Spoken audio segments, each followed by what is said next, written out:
बहुजन समाज पार्टीच्या माध्यमातून उच्च शिक्षित युवकांना निवडून आल्यानंतर काम देण्याची हमी 100%। आजपर्यंतच्या प्रस्थापित आमदार खासदारांनी तासगाव कवठेमंकाळ तालुक्यातील चालू असलेले कारखाने एकतरी विकले, एकतरी बंद केले।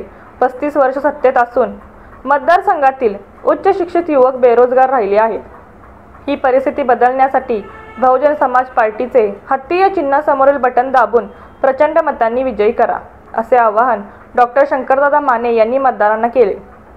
नागस तालुका कवठेमंकाळ येथील सभेमध्ये डॉक्टर शंकर माने म्हणाले, बहुजन समाज पार्टी ही डॉक्टर बाबासाहेब आंबेडकर, छत्रपती शिवाजी महाराज, शाहू फुलेंच्या विचारधारेवर चालणारी आहे।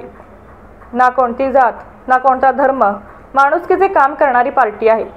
35 वर्ष डोळ्यापट्टी बांधून ठेवली आहे। आता मतदारांनी डोळे जागरूक राहण्याची गरज आहे। प्रस्थापितांची सत्ता बदलण्याची अत्यंत आवश्यकता आहे। सर्वसामान्य माणसाच्या हितासाठी काम करण्यास बहुजन पार्टी कटिबद्ध आहे।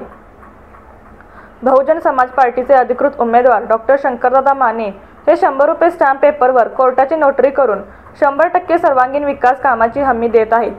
त्यासाठी फक्त एक वेळ डॉक्टर शंकर माने यांना संधी देऊन बहुजन समाज पार्टीच्या हत्ती या चिन्हासमोरील बटन दाबून त्यांना प्रचंड मताधिक्याने विजयी करावे, असे आवाहन या सभेत डॉक्टर शंकर माने यांनी केले।